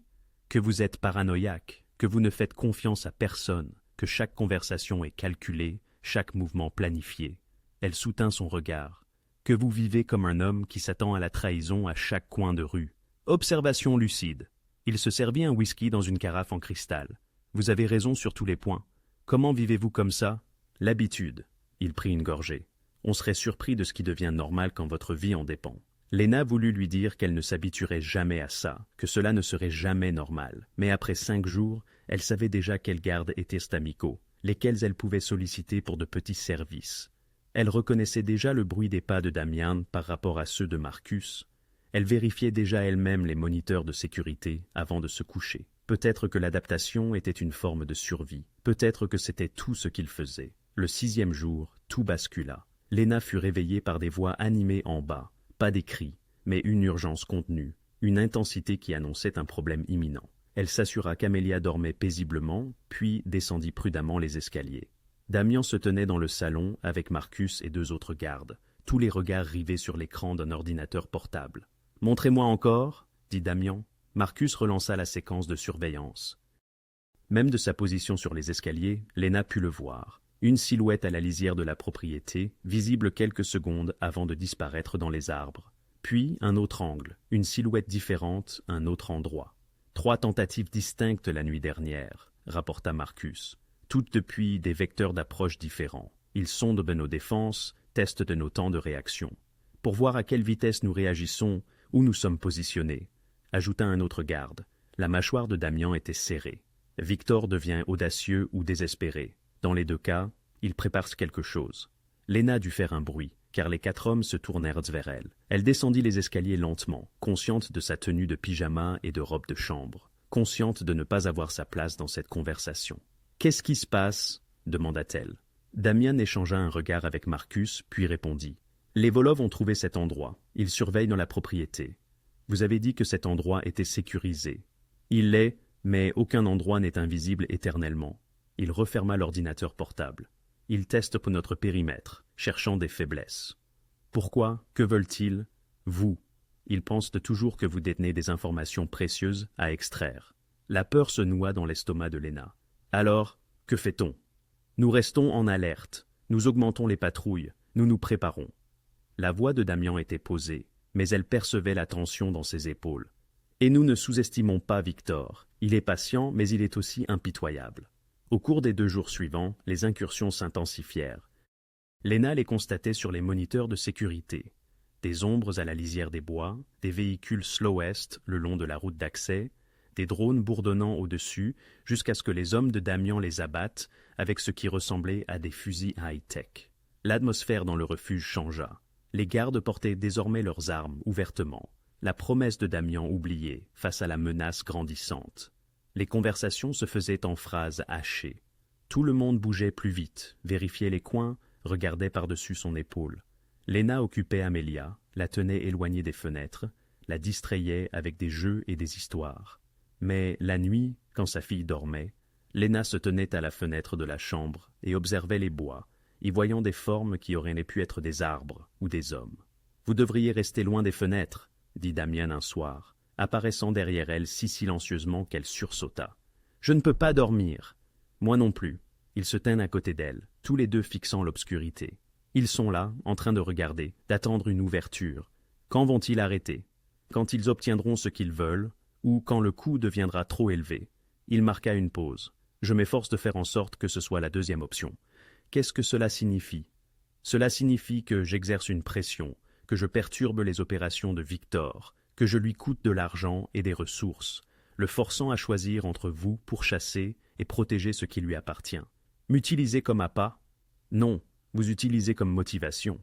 Sa voix était calme. Il y a une différence. Léna n'en voyait aucune, mais elle était trop fatiguée pour discuter. Le 8e jour, Marcus découvrit quelque chose lors d'une inspection du périmètre. Un petit engin explosif, soigneusement dissimulé près d'une des routes d'accès. Pas assez puissant pour détruire la maison, mais suffisant pour immobiliser un véhicule, créer le chaos et offrir une ouverture. C'est un piège, expliqua Marcus à Damian, tandis que Léna écoutait depuis l'embrasure de la porte. Ils essaient de nous attirer dehors ou de nous ralentir. Tactique de guérilla classique. Combien? Nous en avons trouvé 3. Il pourrait y en avoir d'autres. L'expression de Damian s'assombrit. Ils se préparent à un assaut. Victor en a fini de jouer. Que faisons-nous? Demanda Marcus. Nous fortifions, nous nous préparons, et nous nous assurons qu'ils regrettent d'être venus ici. Le regard de Damian balaya la pièce. Emmenez-la, elle et l'enfant, dans la pièce sécurisée ce soir. Je veux qu'elle soit en sécurité. Chambre anti-panique? La voix de Léna trahit une pointe de panique. Pensez-vous qu'ils vont réellement passer à l'attaque? Victor manque de patience, et quand les hommes patients perdent patience, ils agissent, déclara-t-il, un calme imperturbable dans la voix, mais une flamme d'acier dans les yeux. Vous avez une chambre de panique? Chaque maison sécurisée en est une. Acier renforcé, alimentation électrique autonome, provision pour 72 heures. Il s'approcha d'elle. Ce n'est qu'une précaution. Je ne les laisserai pas vous atteindre, mais j'ai besoin de savoir que vous êtes en sécurité quelque part. Cette nuit-là, Damen lui fit découvrir la chambre de panique, dissimulée derrière une fausse cloison dans le sous-sol, accessible par un verrou biométrique. À l'intérieur, une petite chambre, une salle de bain et une kitchenette, suffisamment confortable, mais manifestement conçue pour des situations de siège. S'il arrive quelque chose, expliqua Damian, vous venez ici, vous verrouillez cette porte, vous ne l'ouvrez pour personne, à part moi ou Marcus, compris? Léna hocha la tête, la gorge serrée. Est-ce que c'était réellement en train de se produire? Vont-ils vraiment attaquer? Peut-être, peut-être pas. Mais nous nous préparons au pire et espérons le meilleur, reprit-il, croisant son regard. Je promets de vous protéger, je tiens mes promesses. Léna désirait le croire, mais alors qu'elle était allongée dans son lit cette nuit-là, attentive au bruit de préparation, vérification des armes, renforcement des positions, murmures intenses des gardes. Elle savait que la tempête approchait et que le temps leur était compté. L'attaque survint à 2h47 du matin. Lena se réveilla en sursaut, au son qu'elle n'avait jamais entendu auparavant, mais qu'elle identifia instantanément des tirs. Pas des tirs de cinéma, bruyants et dramatiques, mais des claquements secs qui déchiraient la nuit comme des os qui se brisent. Elle était hors du lit avant même que son esprit ne comprenne pleinement ce qui se passait, courant dans le couloir vers la chambre d'Amelia. Sa fille s'était assise, les yeux écarquillés par la terreur. « Maman, ça va, mon cœur. Nous allons bien. » Lena la ramassa, couverture et tout. « Tu te souviens de ce que Damen nous a dit? Nous allons dans la pièce spéciale maintenant. » D'autres coups de feu, plus proches. Les fenêtres vibrèrent. Lena courut vers les escaliers du sous-sol, ses pieds nus claquant sur le parquet. Derrière elle, elle entendit des cris, des pas martelants, le bruit métallique d'armes que l'on chargeait. La maison était passée du calme à une zone de guerre en quelques secondes. Elle atteignit la porte du sous-sol, alors qu'une explosion secouait la maison. Pas proche, mais assez proche. Les lumières scintillèrent. « Alimentation de secours activée », annonça une voix informatisée. Les mains de Lena tremblaient alors qu'elle pressait sa paume sur le verrou biométrique. Cela sembla prendre une éternité. Puis la porte cachée s'ouvrit en un clic, révélant la chambre de panique. « À l'intérieur, Amelia », dit-elle rapidement. Elle déposa sa fille et alla immédiatement sceller la porte. Mais quelque chose la fit hésiter. À travers la petite fenêtre en haut de l'escalier du sous-sol, elle pouvait voir le moniteur de sécurité fixé au mur. Plusieurs flux de caméras montraient le chaos, des flashs de bouche dans l'obscurité, des silhouettes se déplaçant à travers les arbres, les gardes de Damian ripostant depuis des positions défensives. C'était un assaut complet. Au moins une douzaine d'assaillants, peut-être plus. Les instincts d'infirmière de Lena lui crièrent de l'aide, mais ses instincts maternels étaient plus forts. Elle commença à tirer la porte de la chambre de panique pour la fermer. Puis, elle le vit. Une caméra de surveillance, la caméra 7, montrait la porte arrière, celle qui donnait sur la voie de service. 3 silhouettes se déplaçaient le long du mur d'enceinte, utilisant l'assaut sur l'avant de la propriété comme couverture. Elles étaient vêtues de noir, portant des coupe-boulons, travaillant sur le verrou du portail. Personne ne surveillait cette section. Tous les hommes de Damian étaient concentrés sur l'attaque principale. C'était une diversion. « Maman, j'ai peur !» La voix d'Amelia était faible depuis l'intérieur de la chambre de panique. L'esprit de Lena s'emballa. Si ces hommes passaient par la porte arrière, ils auraient un chemin dégagé vers la maison, vers le sous-sol, vers la chambre de panique où elle et Amelia seraient piégées. Elle attrapa son téléphone, composa le numéro de Damian et appela. Il répondit au premier signal, sa voix perçante. « Lena, êtes-vous dans la chambre de panique ?»« J'ai la caméra 7. 3 hommes avec des coupes-boulons. C'est une diversion. L'attaque de façade est une couverture. » Il y eut une demi-seconde de silence. Puis, Marcus, porte arrière, 3 contacts. Des tirs éclatèrent à travers le téléphone. L'appel se coupa. Lena fixa le moniteur, regardant les 3 silhouettes travailler sur le verrou. Ils étaient à quelques secondes de percer. Elle regarda Amelia, effrayée et petite dans l'embrasure de la chambre de panique. Puis, elle fit un choix qu'elle espérait ne pas regretter. « Reste ici, mon cœur. Ne quitte pas cette pièce. Verrouille la porte derrière moi. »« Maman, non. Maintenant, Amelia. » Sa voix fut plus dure qu'elle ne l'avait voulu. « Verrouille-la. Ne l'ouvre pour personne d'autre que moi ou Damian. » Elle ferma la porte, entendit le verrouillage s'enclencher, puis sprinta dans les escaliers du sous-sol. Le rez-de-chaussée était un chaos organisé. 2 gardes tiraient depuis les fenêtres. Un autre criait des coordonnées dans une radio. De la fumée emplissait l'air provenant de quelque chose qui brûlait à l'extérieur. Lena attrapa le garde le plus proche. Elle ne connaissait pas son nom. « Porte arrière. Ils sont en train de forcer la porte arrière. » Il se retourna, l'évalua en une fraction de seconde, puis parla dans sa radio. « Contacte la position arrière, hostile à l'entrée de service. » Mais Lena pouvait le voir sur le moniteur le plus proche. Personne n'était assez proche. Les 3 silhouettes avaient coupé le verrou. Le portail s'ouvrait. Elle courut à la cuisine, attrapa le plus grand couteau du bloc, puis se dirigea vers la porte arrière.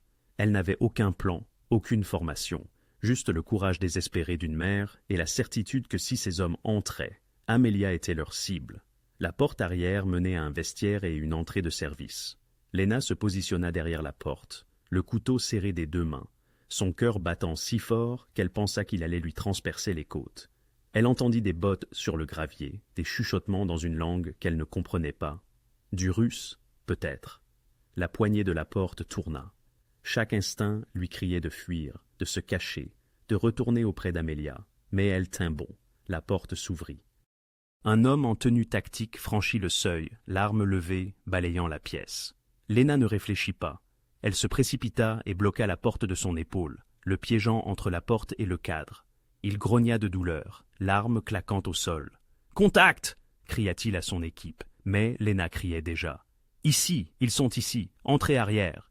L'homme tenta de lever son arme, mais Léna la fit basculer d'un coup de pied. Elle n'était pas une combattante, n'avait jamais été impliquée dans un vrai combat de sa vie. Mais la terreur et l'instinct maternel la rendirent beau féroce. Elle frappa avec le couteau, non pas pour tuer, mais juste pour le repousser, pour faire du bruit, pour gagner du temps. Des pas résonnèrent dans le couloir. Marcus apparut le premier, l'arme au poing, saisissant la scène instantanément. Il tira une fois, non pas sur l'homme avec qui Léna luttait, mais au-delà de lui, vers la porte ouverte où ses coéquipiers tentaient d'entrer. 2 autres gardes de Damian arrivèrent, et soudain, l'entrée arrière devint un piège mortel. Les assaillants à l'extérieur se replièrent, traînant leurs blessés, criant des ordres. Marcus attrapa Léna et la tira derrière lui. Retournez à la chambre de panique tout de suite, mais l'assaut cessait déjà. Les assaillants à l'avant, réalisant que leur diversion avait échoué et qu'ils étaient pris à revers, commencèrent à reculer. Les tirs devinrent sporadiques, puis s'arrêtèrent complètement. Des sirènes hurlaient au loin. Quelqu'un avait appelé la police. La vraie police cette fois. « Ils se retirent !» rapporta un garde de l'avant, se repliant vers leur véhicule. Damien apparut. Son visage était couvert de fumée. Une coupure au-dessus de son sourcil saignait. Ses yeux trouvèrent Léna immédiatement. « Vous étiez censé être dans la chambre de panique. » Il passait par la porte arrière. Personne ne surveillait. Sa voix tremblait. « Je ne pouvais pas les laisser. Amelia était là-bas. Elle ne termina pas. » Ses jambes lâchèrent. Marcus la rattrapa avant qu'elle ne touche le sol. « Elle nous a sauvés, » dit Marcus doucement, les a repérés sur le moniteur, a prévenus, puis les a retenus à la porte jusqu'à ce que nous puissions intervenir. Si elle ne l'avait pas fait... » Il ne termina pas la phrase. Damian la fixa, quelque chose d'insondable dans son expression. Puis, il s'agenouilla près d'elle, prenant son visage dans ses mains, vérifiant si elle était blessée. « Vous saignez. » Léna baissa les yeux. Sa main était coupée. Elle avait serré la lame du couteau à un moment donné, sans s'en rendre compte. Du sang gouttait sur le sol. « Ce n'est rien, » murmura-t-elle. « C'est tout. » La voix de Damian était rauque. « Vous avez déjoué leur stratégie. Vous nous avez prévenus. Vous les avez retenus. » Il fit une pause. « Vous avez sauvé des vies ce soir. » Léna commença à trembler. Choc, adrénaline, peur, tout la frappait en même temps. « Amelia, j'ai besoin... Je m'en occupe. » Damien se leva. « Marcus, pansez-lui la main, et que quelqu'un vérifie le périmètre. Je veux savoir s'ils ont laissé des surprises derrière eux. » Il disparut vers le sous-sol. Et Léna se laissa enfin s'effondrer, le couteau s'entrechoquant de sa main. Elle l'avait fait. Elle avait gardé sa fille en sécurité. Prouvé qu'elle n'était pas seulement une victime impuissante. Mais alors que l'adrénaline s'estompait, une pensée s'est cristallisée avec une terrible clarté. Ce n'était pas fini. Les Vulov venaient de déclarer la guerre. À l'aube, la maison sécurisée ressemblait à une scène de crime. Des impacts de balles constellaient les murs extérieurs. Des éclats de verre brisés scintillaient sur le sol. Des marques de brûlure dues à l'explosion noircissaient l'allée. La police était venue et repartie, recueillant des déclarations, photographiant les dégâts, prétendant ignorer la nature réelle de cette maison et l'identité de son propriétaire. Léna était assise à la table de la cuisine, sa main bandée lancinant, regardant Amelia dormir sur le canapé. Sa fille avait pleuré pendant 20 minutes après que Damen l'ait ramenée de la chambre de panique. Puis, l'épuisement l'avait vaincue. Maintenant, elle dormait avec son pouce dans la bouche, un geste qu'elle n'avait pas fait depuis 2 ans. « La police accrédite l'histoire ?» demanda Marcus à Damian dans le couloir. Léna pouvait les entendre clairement. « Effraction à domicile, interrompue par la sécurité. Il ne se soucie pas d'aller plus loin. » La voix de Damian était lasse. Victor était futé. Ces hommes ne portaient aucune marque d'identification, n'ont laissé aucun corps, ont emporté leurs blessés avec eux. Rien pour le relier à cela. Sauf que nous savons. Des pas s'approchèrent. Damian apparut dans l'embrasure de la cuisine, 2 tasses de café à la main. Il en posa une devant Léna et prit place en face d'elle. « Vous devriez vous reposer, » dit-il. « Toi aussi, » dit-elle en désignant les points de suture au-dessus de son sourcil, appliqués par l'un de ses hommes. visiblement entraînée en médecine de campagne. Combien de points? Elle a eu pire. Ils restèrent un instant silencieux, trop agités pour dormir, trop épuisés pour faire grand-chose d'autre. La maison était calme à présent, à l'exception des gardes qui évaluèrent les dégâts et recherchaient des dispositifs de surveillance. « Merci, » dit finalement Damian, « pour ce que tu as fait ce soir. Je ne l'ai pas fait pour toi, je l'ai fait pour ma fille. Je sais, mais tu as quand même sauvé des vies. Mes hommes, peut-être moins inclus, cette brèche à l'arrière du portail. » Il secoua la tête. C'était le vrai plan de Victor. L'assaut frontal n'était que du bruit. Si tu ne l'avais pas repéré, La voix de Léna était douce. Ne fais pas de moi quelque chose que je ne suis pas. Je ne suis pas courageuse. J'étais terrifiée. Le courage n'est pas l'absence de peur, c'est agir malgré elle. Damian la regarda dans les yeux. Tu avais toutes les raisons de t'enfermer dans cette pièce sécurisée et de te cacher. Personne ne t'en aurait voulu, mais tu as vu une menace et tu l'as affrontée. J'ai attrapé un couteau de cuisine. Je sais à peine comment le tenir. Tu as tenu bon jusqu'à l'arrivée des secours. Dans mon monde, cela fait de toi un soldat. Il marqua une pause. Plus que ça, tu penses de manière tactique. Tu as repéré la diversion alors que mes propres hommes l'ont manqué. Ce genre de conscience, cet instinct. La plupart des gens ne l'ont pas. Léna baissa les yeux sur sa main bandée. Dans mon monde, je prends soin des gens. Je ne les combats pas. Peut-être que vos mondes sont plus proches que vous ne le pensez. Vous protégez, moi aussi, juste avec des méthodes différentes. Elle voulait argumenter, maintenir la distance entre eux, le garder dans la case « criminel », pour ne pas avoir à reconnaître son humanité. Mais après cette nuit, après l'avoir vu coordonner ses hommes, après avoir vu le soulagement sur son visage en retrouvant Amelia indemne, ces catégories devenaient difficiles à maintenir. « Qu'est-ce qui va se passer maintenant ?» demanda-t-elle. L'expression de Damian se durcit. « Maintenant, je vais m'assurer que Victor regrette la nuit dernière, m'assurer qu'il comprenne que t'attaquer a été la pire erreur qu'il ait pu commettre. Plus de violence, une violence stratégique, calculée, précise. » Il sortit son téléphone, lui montra une carte couverte de marqueurs.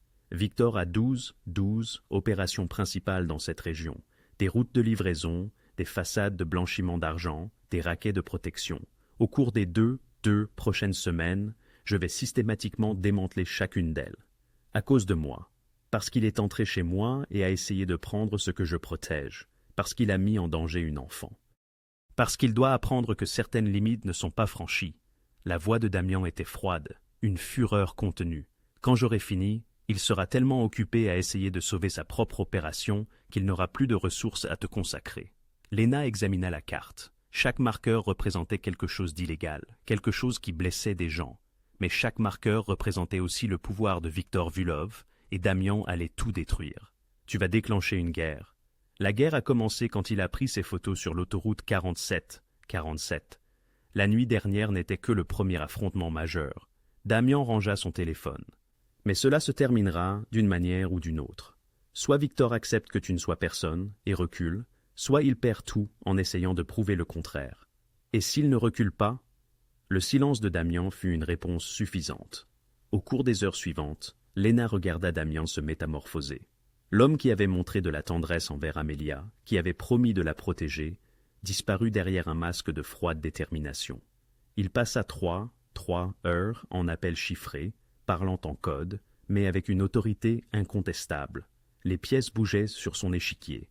Des opérations étaient lancées, des hommes déployés dans des lieux que Léna ne connaîtrait jamais. Cible alpha compromise. Marcus rapporta « Notre entrepôt sur Dock Street, perte totale. » Cible Charlie ensuite, ordonna Damian. Frappez-les avant qu'ils ne puissent relocaliser leurs actifs. Carlo arriva en milieu de matinée avec une tablette pleine de mises à jour. Léna ne put entendre toute la conversation, mais elle saisit des fragments. Conteneur maritime saisi, compte gelé. 3 de ses lieutenants avaient fait défection. Damian démantelait l'empire de Victor morceau par morceau, et il le faisait avec une précision chirurgicale. « Ça te dérange ?» demanda Léna lorsque Damian sortit de son bureau plusieurs heures plus tard. « Détruire le travail de toute une vie. Il a d'abord essayé de détruire le vôtre. Il a terrorisé une mère célibataire et sa fille de 6 ans à cause d'une fausse supposition. » Les yeux de Damian étaient durs. « Je dors bien la nuit. Et les gens qui travaillent pour lui, ceux qui perdront leur emploi, leurs moyens de subsistance, ils ont choisi de travailler pour Victor Vulov. Les choix ont des conséquences. Il marqua une pause, et quelque chose dans son expression s'adoucit légèrement. Mais si cela aide, la plupart de ce que je démantèle ne nuit pas aux civils. Expéditions illégales, distribution de drogue, trafic d'armes. Je ne cible pas les épiceries et les pressings. C'était une distinction, supposait Lena, une distinction mince, mais elle existait. Ce soir-là, alors qu'Amélia coloriait à la table de la cuisine, Damian était assis en face d'elle, son ordinateur portable ouvert, coordonnant toujours son offensive. Mais il leva les yeux quand Amélia lui tendit son dessin. « Celui-ci est pour toi, » dit-elle timidement, « pour te remercier de nous avoir protégés. C'était un dessin d'une maison. Cette maison, réalisa Lena, avec des bons hommes dedans. 2, adultes, 1, enfant. Une famille qui n'était pas une famille. » Damian prit le dessin délicatement, comme s'il était fait de verre. « C'est magnifique, Amélia, merci. »« Tu as des enfants ?» demanda Amélia avec la curiosité directe des enfants de 6 ans. « Non, je n'en ai pas. »« Pourquoi pas, Amélia ?» Lena commença, mais Damian leva une main. « Parce que ma vie n'est pas sûre pour des enfants. Je travaille dans un endroit dangereux, avec des gens dangereux. Ce ne serait pas juste pour eux. »« Mais tu nous protèges, » fit remarquer Amélia, avec une logique enfantine. « C'est différent. C'est ma responsabilité parce que j'ai fait une erreur. » Mais avoir mes propres enfants... Il jeta un coup d'œil à Lena, quelque chose d'indéchiffrable dans ses yeux. Ce serait un choix, et je ne peux pas faire ce choix en toute bonne conscience. C'était la chose la plus honnête qu'il ait dite, pensa Lena. Pas une justification ou une défense, juste la vérité. Son monde était la violence, et il le savait. Plus tard, après que Amélia fut au lit, Lena trouva Damian debout près de la fenêtre, le dessin d'Amélia à la main. « Tu la respectes, » dit Lena. « Ma fille, tu ne lui as pas parlé de haut. Elle mérite le respect. Toi aussi, » il posa le dessin soigneusement sur la table. « J'ai pensé à ce que tu as dit plus tôt, que tu n'étais pas courageuse. Mais je pense que tu te trompes. Nous avons déjà eu cette conversation. Pas cette partie. » Il se tourna vers elle. « Tu es une mère célibataire qui élève un enfant seul, travaillant des équipes de 12 heures, joignant les deux bouts, construisant une vie à partir de rien. Cela demande un courage différent de ce que je fais. Un courage quotidien, sans éclat et soutenu. » Lena sentit sa gorge se serrer. « Je fais juste ce que je dois faire. Moi aussi. » Il la regarda dans les yeux. « Peut-être que c'est ce que nous avons en commun. Nous protégeons ce qui compte pour nous, coûte que coûte. » À cet instant, Lena le vit clairement, non pas comme un criminel ou un sauveur, mais comme un homme pris dans le même piège qu'elle, prenant des décisions impossibles dans une situation impossible. « Je ne te fais toujours pas confiance, » dit-elle. « Bien, » répondit Damian. « La confiance est dangereuse dans mon monde, mais le respect... » Il sourit légèrement. « Ça, nous pouvons tous les deux nous le permettre. » La première, une semaine, Victor Vilov perdit son centre de distribution principal, 3 routes de livraison, et 2 de ses lieutenants les plus fiables. La deuxième, 2 semaines, son opération de blanchiment d'argent s'effondra lorsque des agents fédéraux, alertés par des canaux anonymes, perquisitionnèrent simultanément 4 de ses entreprises de façade. La troisième, 3 semaines, la moitié de son équipe restante fit défection ou disparut, ne voulant pas sombrer avec un navire en perdition. Lena observa le déroulement des événements depuis la maison sécurisée, comme on regarde une avalanche au ralenti. Le téléphone de Damian sonnait constamment avec des mises à jour. Des cartes sur son ordinateur portable montraient des croix rouges apparaître sur les opérations de Victor, l'une après l'autre, un démantèlement systématique d'une précision quasi chirurgicale. « Cible éco-neutralisée », rapporta Carlo un matin. « Le dernier entrepôt de Vulov est à nous maintenant. Il n'a plus que des opérations de rue et ce qu'il peut transporter dans une mallette. » Damian hocha la tête, impassible, mais Lena vit la satisfaction dans ses yeux. « Maintenez la pression. Je veux qu'il comprenne que cela se termine quand je le dis. » La vie dans la maison sécurisée trouva un rythme étrange. Les murs endommagés furent réparés. La sécurité fut triplée. Mais à mesure que le pouvoir de Victor s'effritait, le niveau de menace diminuait. Plus d'attaques de reconnaissance, plus de drones. Les observateurs dans les bois disparurent. Amélia s'adapta avec la résilience de l'enfance. Elle créa des jeux élaborés, construisit des tentes avec des oreillers, apprit à dessiner des papillons avec une précision croissante. Elle posait moins de questions sur le moment où ils rentreraient chez eux, acceptant cette nouvelle normalité avec une flexibilité que Lena enviait. « Damian, c'est comme mon papa ?»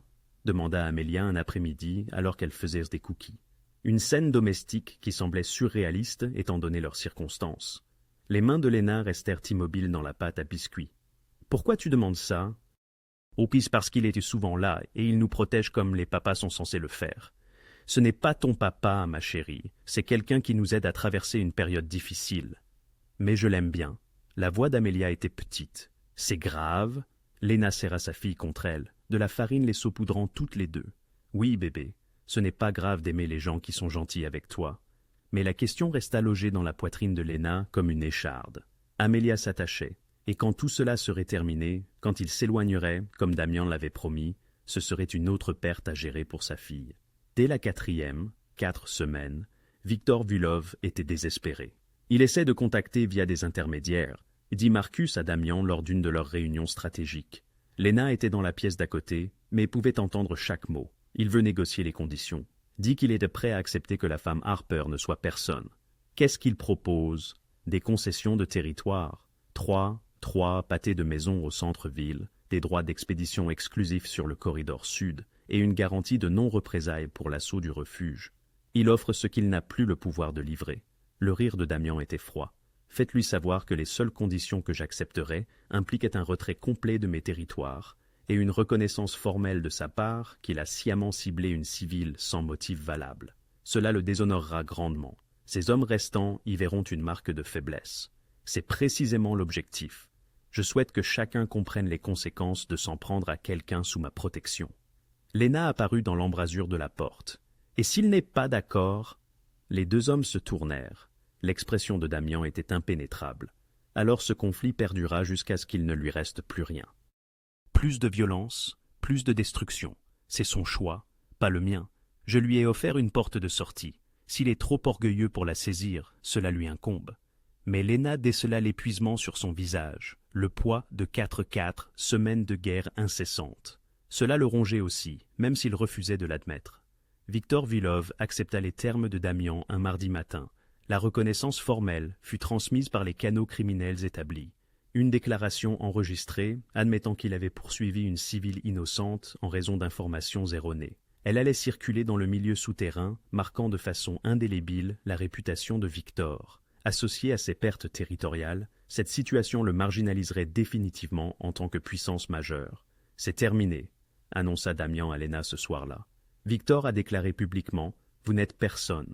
S'en prendre à vous maintenant le ferait paraître encore plus ridicule qu'il ne l'est déjà. Léna sentit la nouvelle l'assaillir comme un choc physique. C'était terminé. Après 4 semaines d'incertitude, c'était réellement terminé. Alors, nous pouvons rentrer chez nous? Damian hésita. Pas dans votre maison. Victor a peut-être reconnu son erreur, mais cela ne signifie pas que tout le monde dans son organisation laissera tomber. Certains de ces hommes pourraient encore nourrir des rancunes, pourraient vous considérer comme une affaire inachevée. Alors où allons-nous? Nouvelle ville, nouvelles identités, nouveau départ.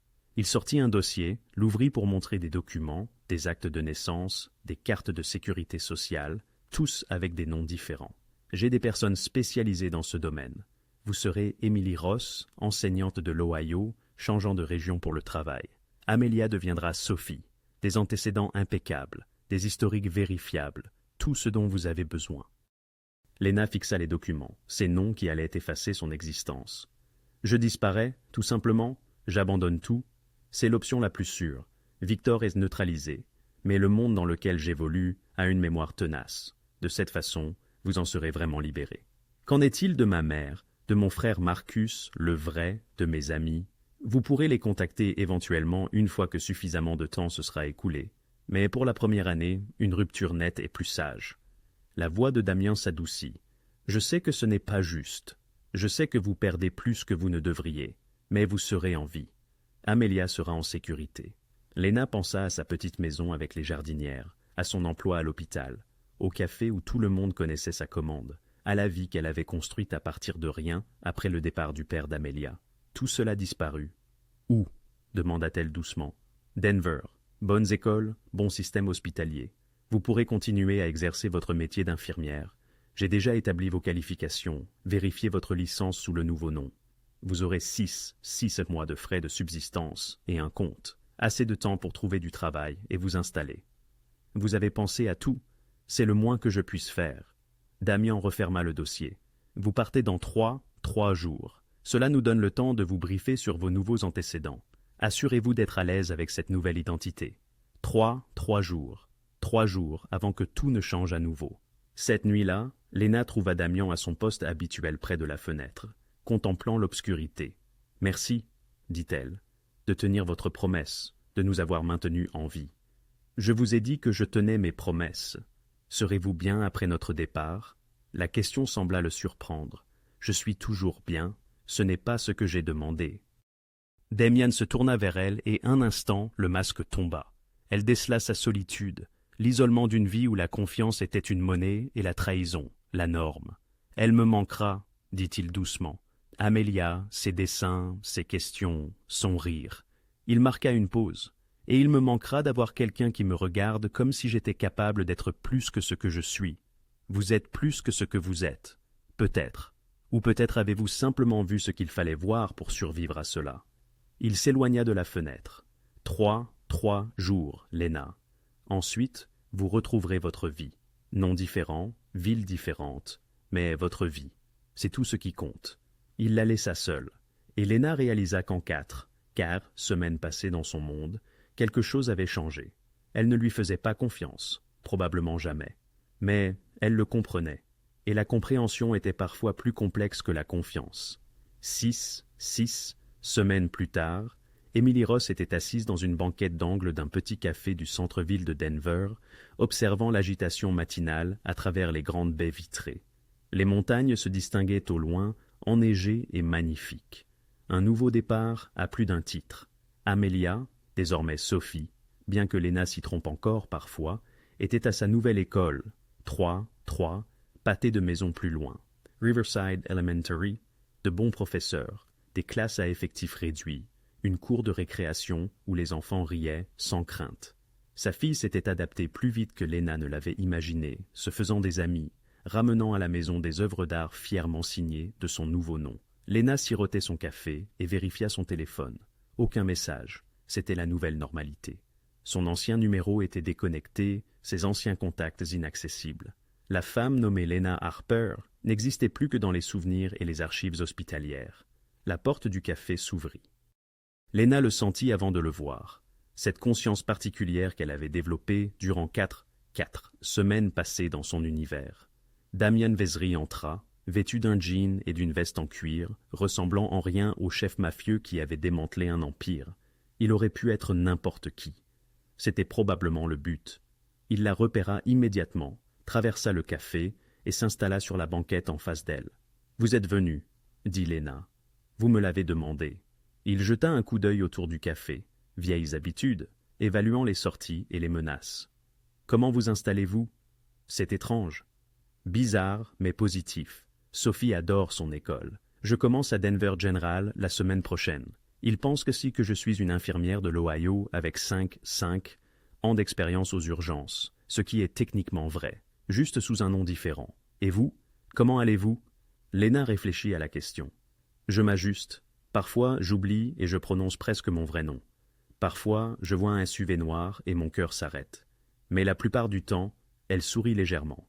La plupart du temps, je suis reconnaissante d'être à nouveau ennuyeuse. L'ennui vous convient ? Il n'y avait aucun jugement dans sa voix, juste une observation.